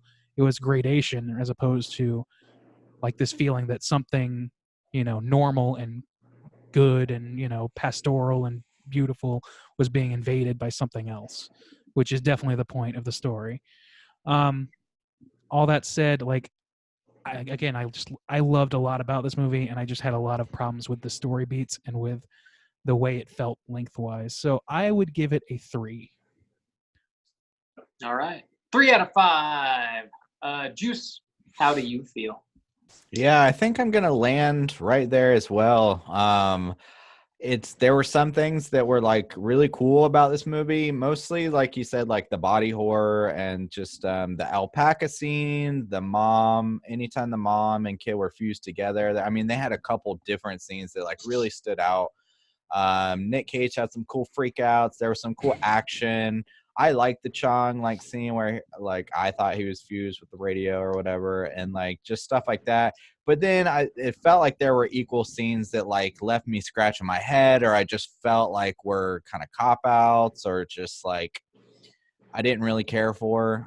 So I felt like for the most part it was like equal hit and miss, except that like it comes out a little on top, so that's why it's not going to get a 2.5. I agree. I like the way they mostly utilize like the blurple color. It just felt like I just feel like this director maybe didn't have the chops to kind of like it felt almost there.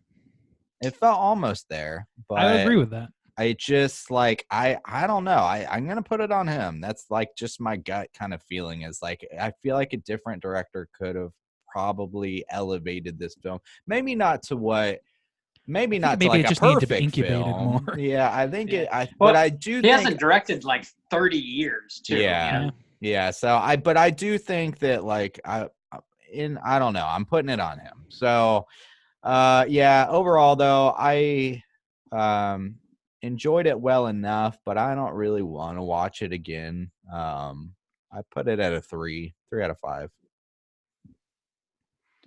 Cool. Yeah, I actually do want to see this at least once more. Primarily because the first time I watched Mandy, I was just like not really into it. I was left kind of just like lost at like what the director was trying to do with the movie. I don't really feel that way now. But there are a lot of parallels, like we were talking about earlier, between this and Mandy. I want to watch it one more time, just to kind of get it cemented in my brain. But as far as like things I did enjoy about this movie is a lot of the visuals are very well done. Maybe not all of them, but most of them I would say are pretty effective. There's some really, really creepy moments. The mom cutting her fingers off in the kitchen, I really like that moment. The part where she's like melting into her son is horrific.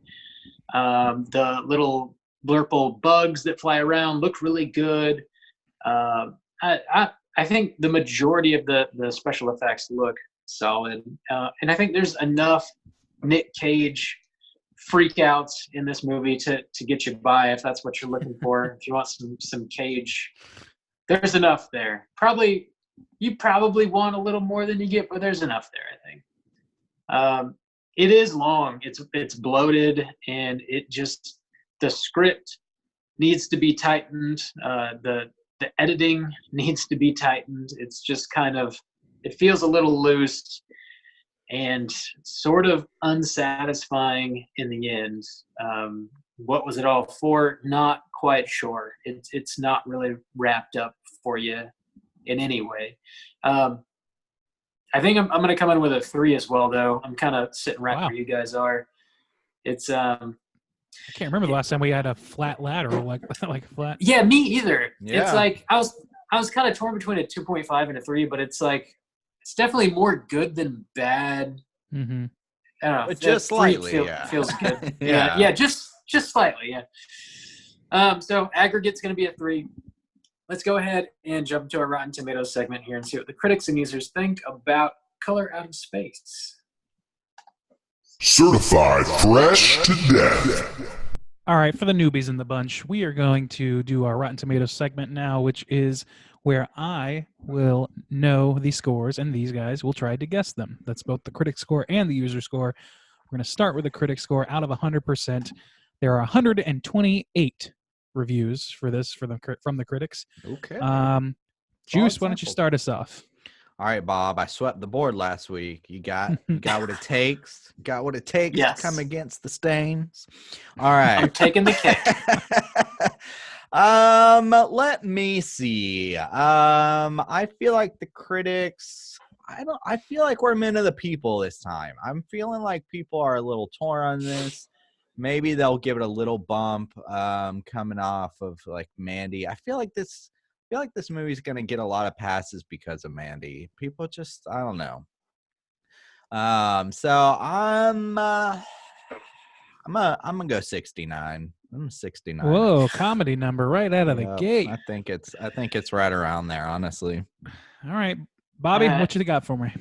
I'm gonna take our number and go. I'm going hard with it. Straight 60. 60. 60. Yeah. Okay. All right. So let's see. That means that Juice, you are going to take this. You got what it takes. I wouldn't celebrate too hard though, because you're a good 15 points off. Oh, okay. So this is 84%. correct. Wow. 84. It's certified, and it is 84%. Wow. So, what's the I mean, consensus? So here's the consensus, as the critics say. A welcome return for director Richard Stanley. Color Out of Space mixes tart B-movie pulp with visually alluring Lovecraftian horror and a dash of gonzo Nicolas Cage. The movie they just described is a much better movie. Yeah. Yeah, that's It true. really is. That's the thing. It's like this movie by that distillation should have been more enjoyed than I should have enjoyed it more than I did. Yeah. I don't know. All right, you guys want to try the user score? We always fight for the users. I assume that those numbers are going to be much, much lower. They are. It's 57 verified. Oh, I mean, this is brand Damn. new. Brand new. It's brand new, but it's also a new rating system and all that shit. So, yeah. Bob, we'll start with you this time. What do you got for me? Wow. 70, please. 70. All right, Juice, what you got? I'm gonna go low. Not too low. 69. No, I'll go 65. 65. 65. 69. All right, Bob, you broke the streak. Bob. Yeah. So the audience scored this at a 79%. So still overall favorable. Damn. 57 Man, scores. we are That's what not you men get. of the people this week. No, No, we we're are Not pretty even off. close. Although I will say I did scroll down and read some of the direct reviews from directly from different people, and there were a few that or there was at least one that kind of like distillated what I thought of this movie, which is Rex Reed from The Observer, who, like him or love him or hate him, here he is. Rex. There's nothing to think about here, but a lot to describe, and I think that's pretty much No, right. yeah, that's pretty solid, man. Yeah. That's pretty true. solid. Yeah. Yeah. That's it, really. Like the whatever the subtext of this movie is does not matter. Is not like it really and it's Lovecraftian, so you gotta think that it should be. Like that's Yeah, why you you should adapt be thinking about Lovecraft, it because more. Yeah. thinking of existential horror things. Huh. I mean, I don't know. That's So- solid. Way to kill it, Rex. Way to do our jobs in like 4 words. Well, he's a top critic and he works for The Observer. I don't think he's doing our job. I think we're trying to do his. If we were like him, miserably. we'd have no show at all. Yeah, He might have a sure. podcast. We need to look into that. No, we don't. I doubt it. The man's he's ancient. All right, shall we? Yeah. We Uh, shall. We're doing a little bit of trivia. Do You got some it. trivia. Let's do it. It's totally time for trivia. So me and Randy have swapped roles. So I would like to gather round, children. This is a new segment with your boy Soju.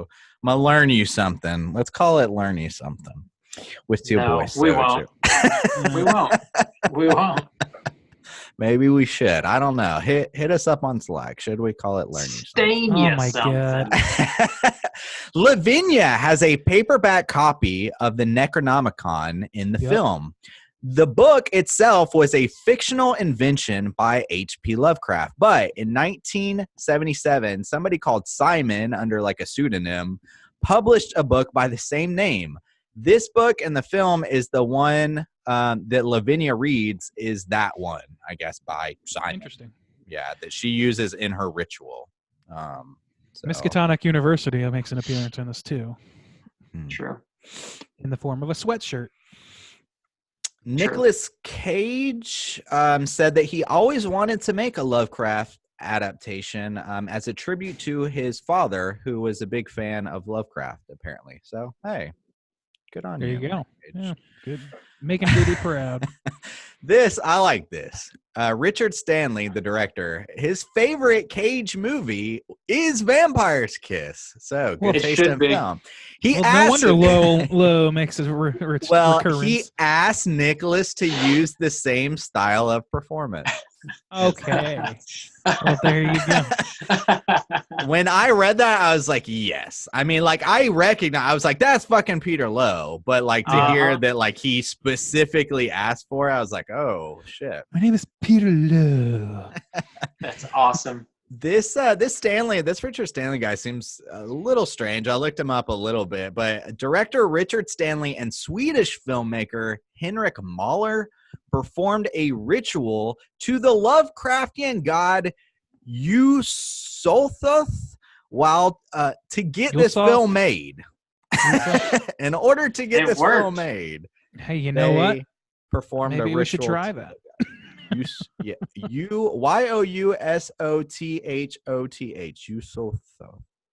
Yusothoth?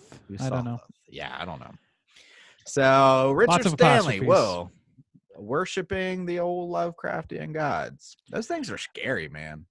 But they're made up by a dude from the 1900s. Well, we know this. So like these guys, what did they? It's like I don't know. It's like if we got together with a Ouija board to try and like get good luck for the podcast. People do that shit. I know every week. But I mean, do you do that every week, Bob? No wonder we suck. Every week. Yeah. Ooh, that's kind of weird. Richard Stanley's first feature. This is Richard Stanley's first feature film in more than 20 years since the infamous Island of Dr. Moreau, which was released in 1996. Yeah. Oh, that movie has it has a reputation. Yeah.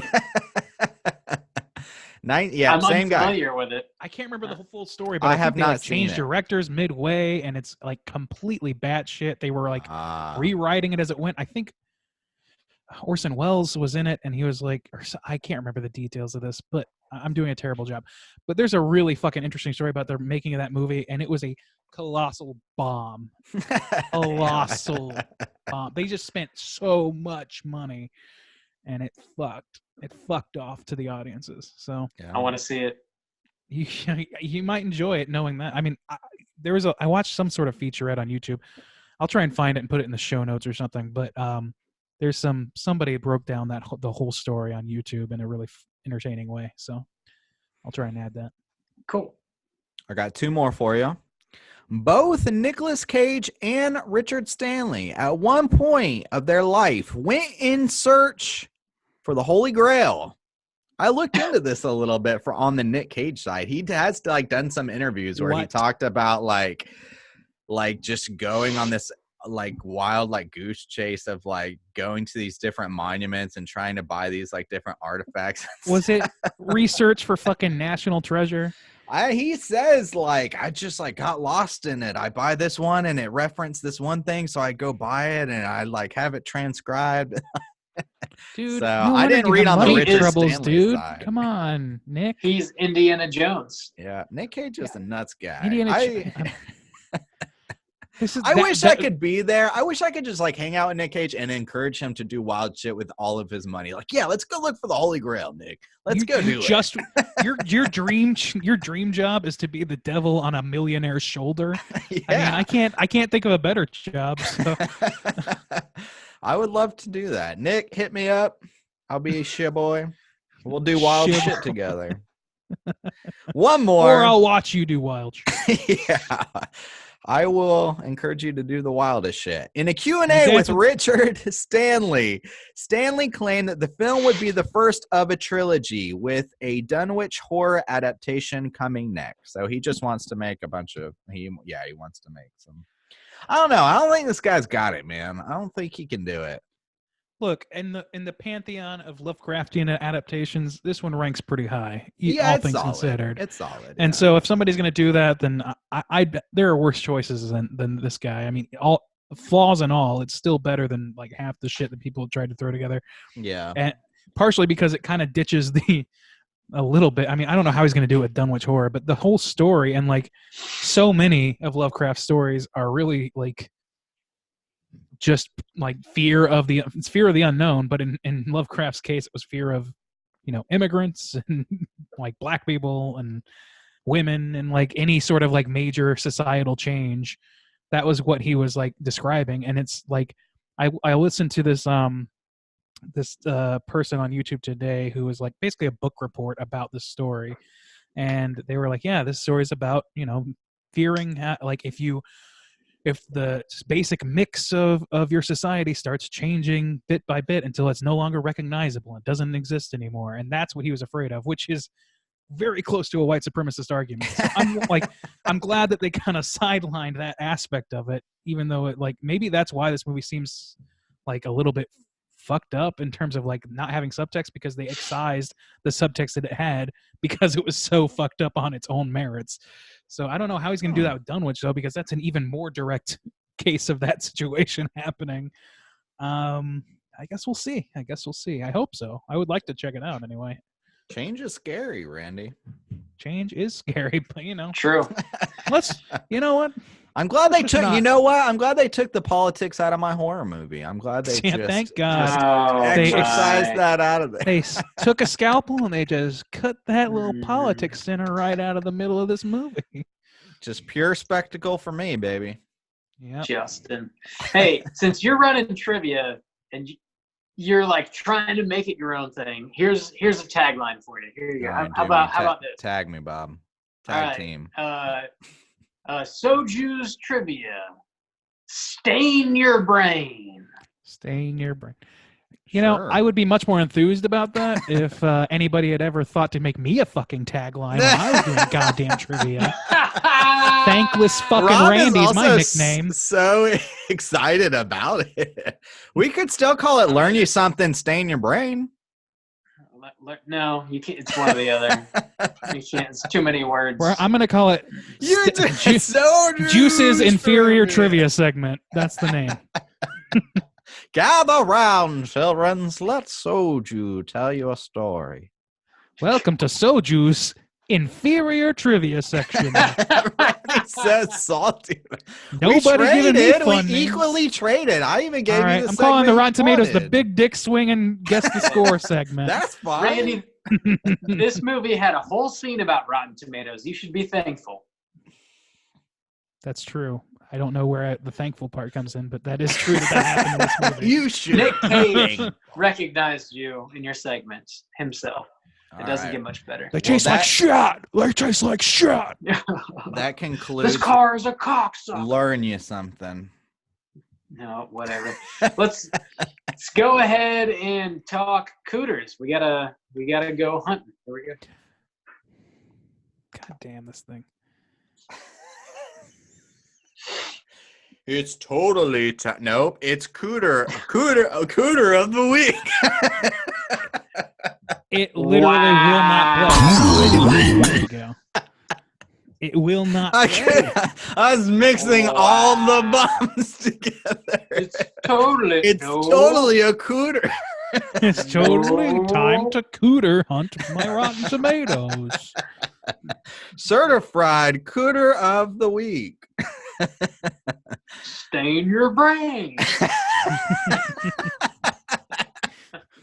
Rob's so excited about that. We're talking cooters. Justin, what constitutes a cooter? Let's talk a cooter. Let's hunt them. So cooter character type. We got the 5 points on the chart. We talking manipulation. We talking sexual deviance, smug arrogance, patheticness, and overall look or attire. So, who is our cooter of the week, boys? Who you got? Also, if you've been watching our video game reviews, at the end, we're slowly building this like 16-bit straight chilling video game piece by piece. And we're thinking about calling it like Cooter Hunters. What do you guys think by it? Would you guys play a SNES style Cooter Hunters with shaboys?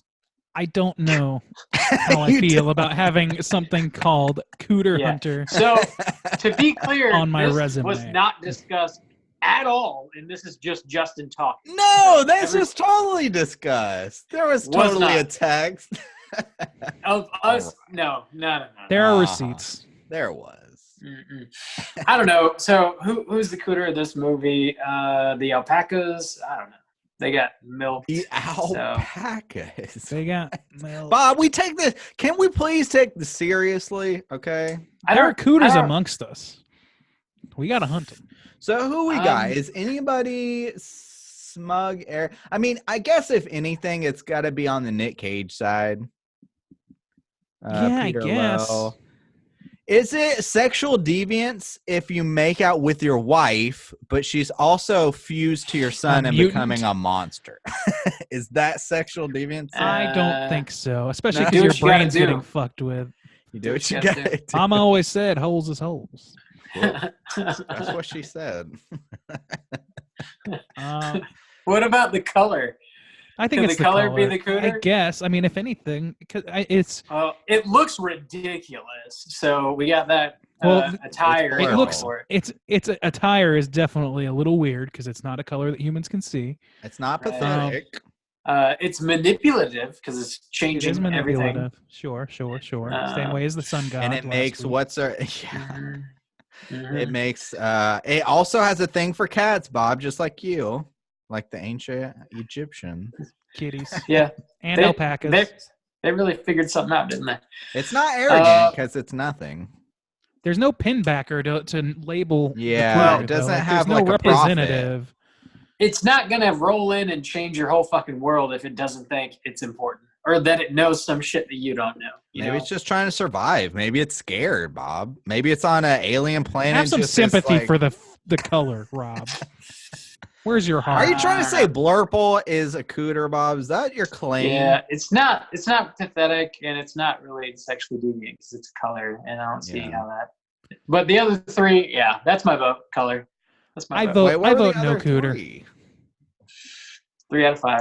No. What? How is there 3? What- No, what there's was there? There's attire, no there's 3. manipulation, and what? Self-importance. No, I it's think that's not. a reach. It needs a profit, Bob. There's no profit. There's nobody speaking for the blurple. Actually, so you know it's what? tough to Chong say. does kind of speak for it, but what does he say? What does he? He says it's a destroyer and shit. I don't know. It was not good things. Okay. He says, "Puff, puff, pass." Oh shit! It says puff I don't puff know. pass, did he? It's the color or it's nothing. That's it. I think it's nothing personally. Going Like nothing, Bob. Just Man. to fight you. You've been making some Whatever. wild claims, Bob. We're trying you're to. just trying to make your mark in the cooter hunting world. That's a Rob. wild claim. It's the sun. It's this color. Hey, You man. can't just name things cooter, Bob. All weird. I received some positive feedback regarding the sun by multiple people in the Slack channel. Okay, so dude. I am one with the cooter hunters. You don't know shit, Bob. Rob, we don't do this. We don't do this for the groupies, Bob. We do it to protect people from cooters. I mean, I okay? didn't ask before I said it. I said it. People were like, yeah, Bob. Oh, Bob you is said it so right. they'd gargle on your shit. Gargle on your shit. It's That all is a big power play.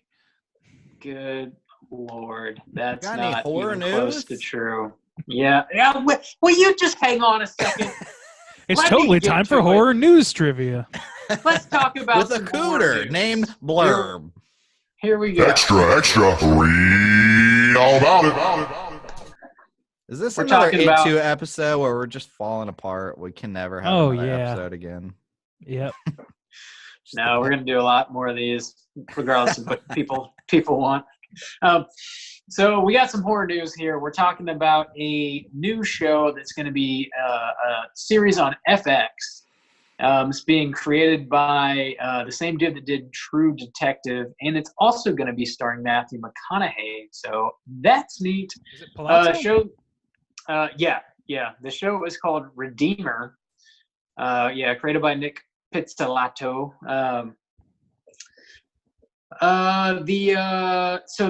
The synopsis here is it's about actually it's based on a novel called The Churchgoer. It's starring Matthew McConaughey. It's a miniseries about a dissolute security guard whose search for a missing woman in Texas leads him through a corruption-steeped criminal conspiracy as his past and present impact and entwine around a mystery of escalating violence and deceit, which sounds kind of similar. Yeah, it Right. sounds like it's in their wheelhouse as a duo. Yeah. Yeah. I would watch that. It just makes me a little concerned about the future of True Detective. I really like Yeah. season 3 a lot, so I Me kinda too. want another one of those. Yeah, season 4 hasn't been greenlit. I haven't heard anything about it. I haven't heard anything about it either, and now that I'm thinking on it, After I'm a they little rushed concerned. into that second one, though, they were like, "Well, maybe we should take our Yeah, it was a time." surprise. They took their time with season 3, which is great. You know, I guess like, that they it did a great hasn't job been with it. greenlit. I guess that's Yeah. yeah. I don't know. Maybe he just wanted a break from. Maybe they just wanted to do something else, and that's fine. I just I do still kind of want that. I don't want that show to be dead. Yeah, me either.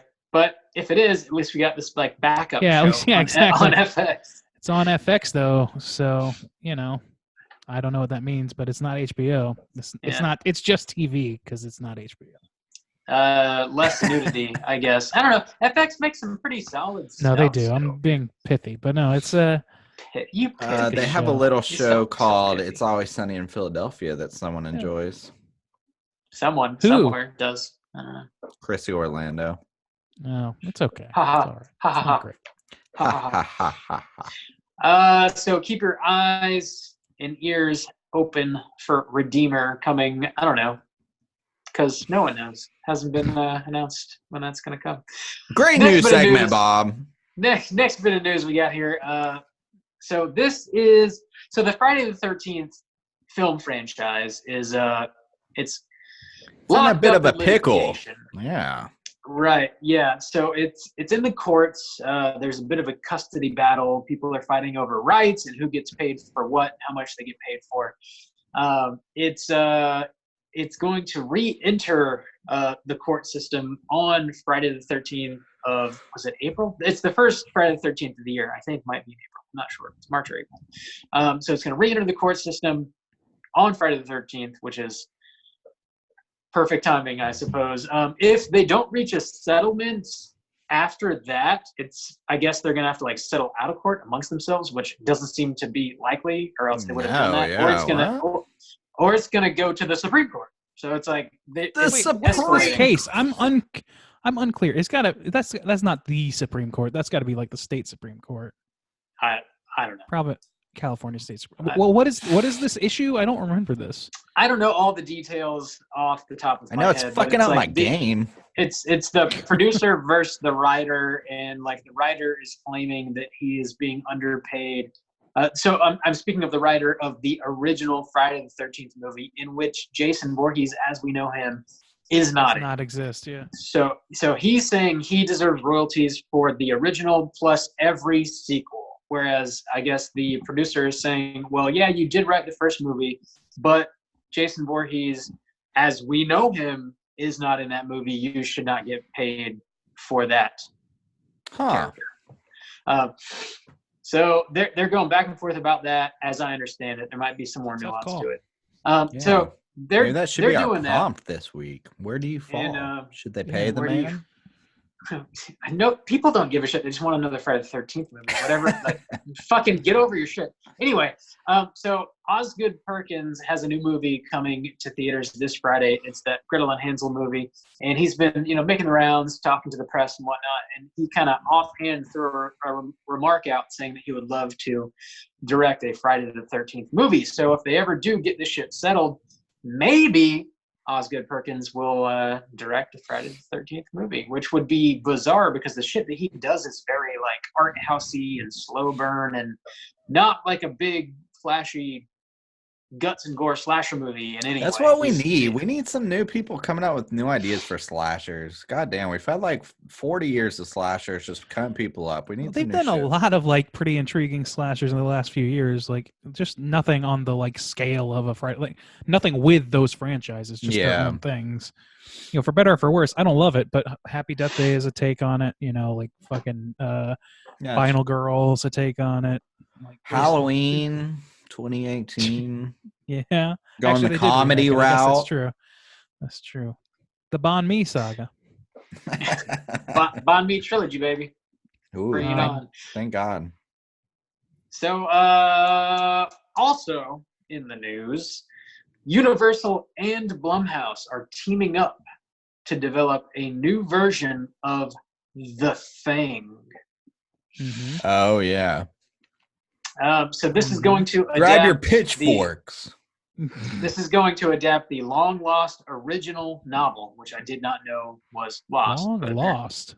Apparently it is. I don't fucking know what that means. So wait, what the fuck does that mean? So was the original 50s version, somebody was just like, I read this book once. It's crazy. There's like a thing in the ice, and then there's a bunch of researchers. What was this? I'm confused.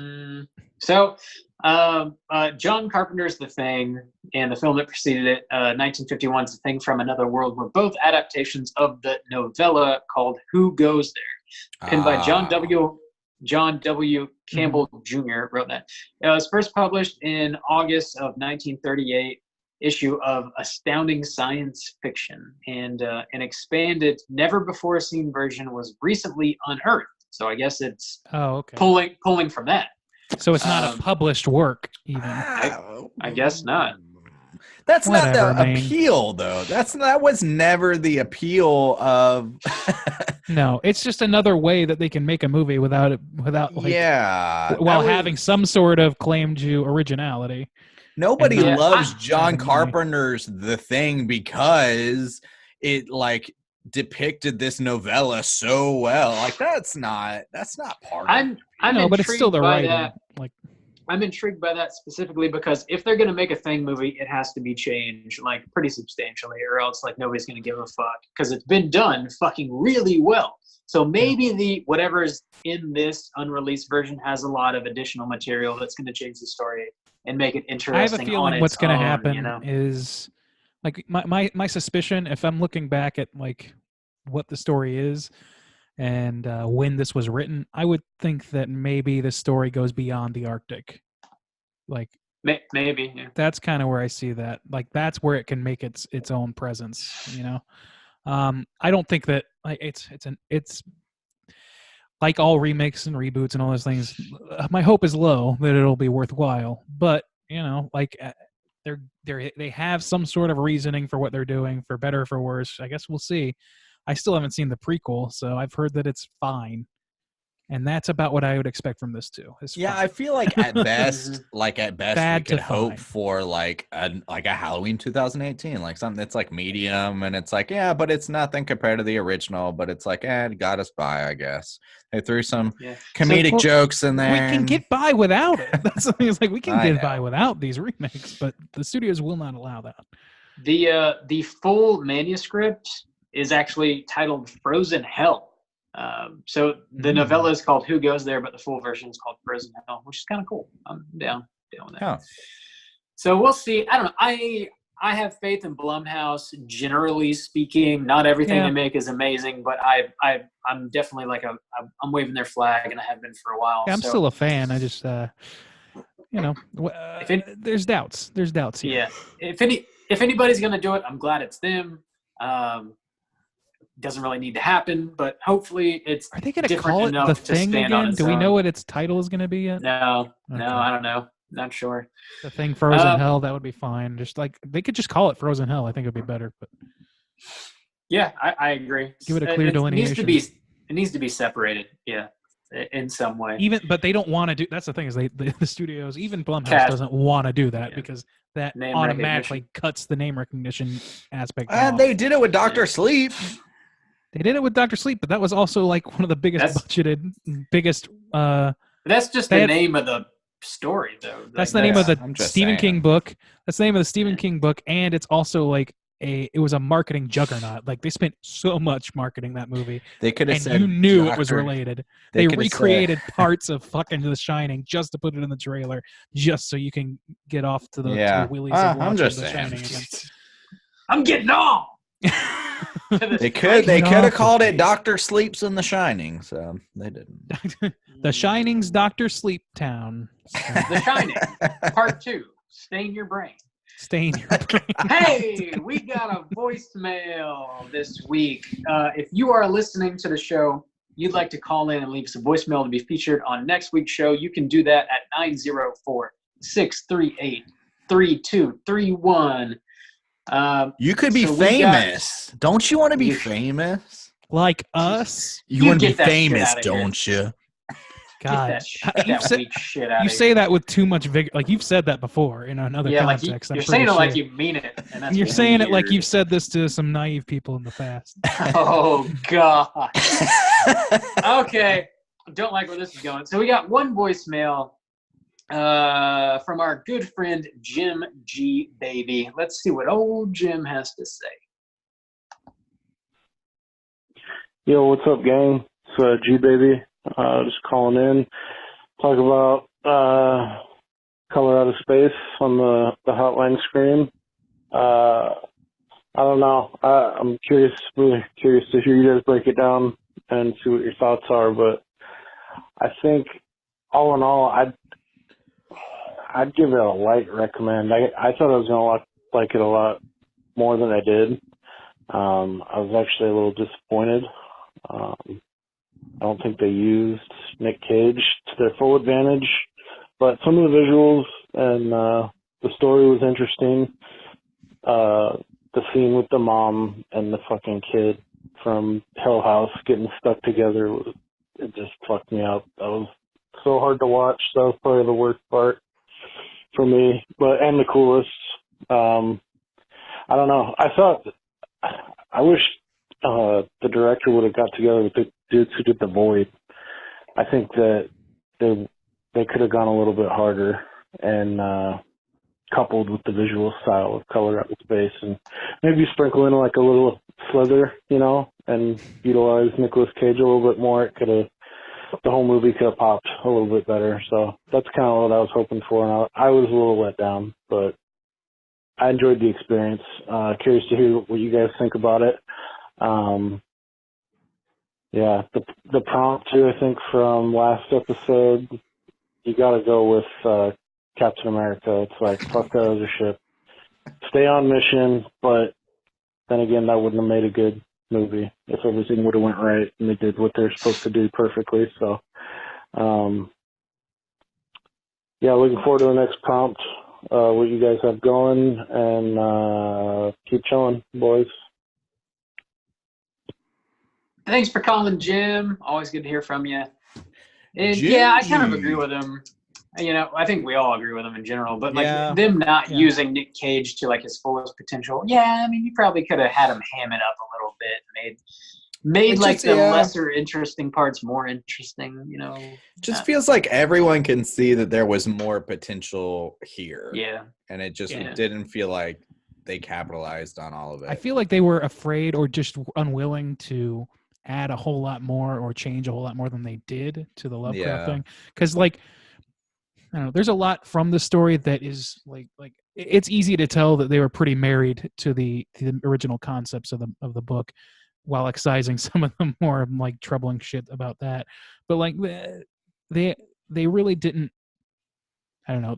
They could have gone further and made the characters more relatable to us before fucking with them, and I think that would have gone a long way. True that. And Jim was referencing our show from last week, Sunshine, where there was a very pivotal choice one of the characters had to make, and Jim was saying, play it safe, don't be dumb, don't be a dummy, don't risk it all.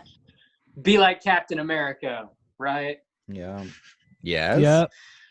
Bob. Yes. So spiteful. Whatever. Why do you hate Captain America, Bob? I don't. But again, if you're listening and you want to call and leave us a voicemail next week, you can hit us up at 904-638-3231. Do you fellas have any questions you'd like to pose for next week? Didn't I pose a prompt earlier? You did, but nobody can remember. So. I can't remember. Go back and listen to us 20 minutes ago and answer that question. Whatever that was, answer that one. Are you excited for a trilogy of this Lovecraft business from Richard Stanley? That's my prompt. Are you interested? Do you want to see it? Would you drink milk from an alpaca? Yes or no? Straight? Ooh, would you squeeze? Straight. Yeah, mixed with straight out of the alpaca. I drink alpaca milk, not straight. I don't want to drink any milk straight. I like it chilled, baby. You got to keep it cool. I mean, yeah, that's not straight and cool are different things. I'm saying I would drink alpaca milk, but I want to drink it straight from the teat. Throw it in the fridge. Pasteurize it or whatever. Oh, these are like 3 different things now that you're talking about. Why can't you throw alpaca milk in the fridge, Bob? Why do you have to drink it straight from the teat? You gotta you said straight, not straight from the tea. And then you said cold, and then you said pasteurized. Yeah, like, Nic Cage milks an alpaca and drinks it. I want to throw it in the fridge a little bit. Yeah. I wanted to make sure would that you drink it everything's warm? easy. Straight Oh from my the God, tip. just kiss already. Would you drink it like Nic Cage does? Like a man. No. Like a real man. I want it All chilled. right, well, unpasteurized. Get out of here. Peter Lowe likes his pasteurized milks. Whatever happened to teamwork? He says some shit about teamwork in the movie. Face. Anyway, yeah, that's it. That's all we got this week here at What a Straight shit Chilling. show. Wasn't that bad. It's probably We'll good. be back. We'll be back next week with a brand new episode. We're gonna be getting into yet another Patreon pick. Hell yeah. We're gonna be talking about a movie that was chosen by the man that you just heard from, calling in Jim G Baby's pick. Jim G. Jim G. The movie is called The Being, and I'm pretty sure Jim said it was on Amazon, streaming on Amazon Prime. That's not I a good think. sign. It's called The Being. I don't know what year it came out. Let me look that up real quick because I don't know if there are multiple The Beings. I have never heard of this movie. It was like 1983. 1983, The Being. So Yeah. Whoa. with the 3-pointer. Holy shit. So check that out. Jock Get ready Bob for should next get week. that reference. Jock Bob, Old Man Bob, whatever. So until next week, please rate, review, and subscribe to us on iTunes. You can follow us on Twitter at @STRH_chilling, on Instagram at Straight Chilling Podcast. You can send us an email through our website, straightchillingpodcast.com. If you'd like to join our Slack channel, join in on the weekly conversations, the daily conversations about the movie of the week. Talk about TV shows, music, news, anything and everything we want. Just let me know on any one of those social media platforms, and I'll send you a link so you can join in on the Slack channel. Watch Justin play video games on Twitch. Keep your eyes and ears open for Justin's top 5 Tuesday videos dropping next Tuesday. We got another mini cast dropping later this week. Keep your eyes and ears open for that. Oh. We got new episodes of Let's Get Physical Media dropping first week of February. Vote in the bracket of blood. I think that's everything. Maybe. Probably. We got some new merch coming at you. Watch out for that too. We got a lot of stuff. We're doing a lot of stuff. Engage with us. And until next week, as always, all you mother truckers, please keep chilling. That's that life like. on the sticks. Slam that bell.